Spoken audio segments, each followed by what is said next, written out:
hygiène bakozala kala mingi te na terrain awa na ville province ya Kinshasa mpona koredore pe korevaloriser service ya hygiène awa na kati ya capitale congolaise. Après 3 jours ya formation nokonanga ndimelanga ko mokolo vendredi 13 décembre 2024 oyo ezalaki nde bongo cérémonie ya clôture oyo wapi ekumbamaki na ye moko le docteur Ngongo Abakazi Patricien oyo azali ministre provincial oyo azali na charge ya santé hygiène pe prévention sociale na gouvernement ya Daniel Bumba Lubaki awa na kati ya salle ya collège Boboto bipai wapi cérémonie ebandaki avec impact ya kosakana te module ya liboso exposé ya ingénieur ekila ba maîtriser koyeba bongo ko assainir ba milieu oyo bazali kovanda. Deuxième module ezalaki bongo exposé ya docteur Isabelle oyo abetaki ntunzu na etutu na oyo etali hygiène pe santé moment ya discours ya représentant ya Annabelle docteur Jean-François oyo wapi atalisaki utilité ya partenariat oyo ezali signé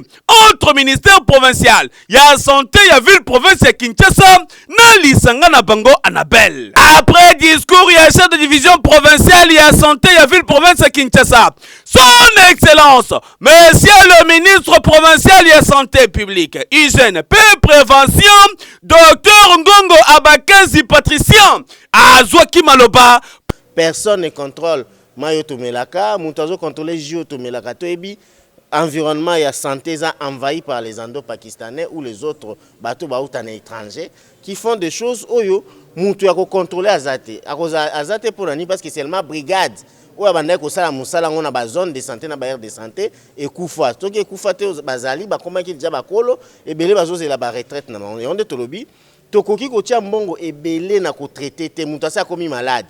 Vaut mieux prévenir que guérir. To banda na prévention, ça veut dire to contrôler bande ko na biso ko banda na ndaku na bango.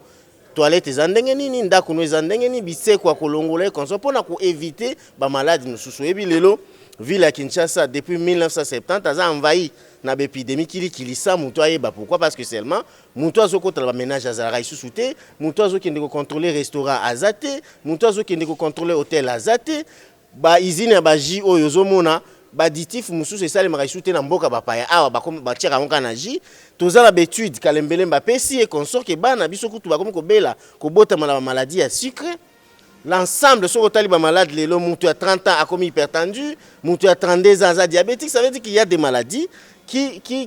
oza croître comme ça biso comme ba politique publique tokoki ko fanda bongo te yango nde faut redynamiser cette brigade qui va nous aider à assainir et à contrôler babiloko nyonso wana pour que au moins tozala na mbongo muke ya kokende kofuta na hôpital mais to prévenir que ba maladie ezali te net eza vision ya tata mokonzi ya ville province ya Kinshasa Daniel Bumba Lubaki na vice gouverneur dit yeli biso lokola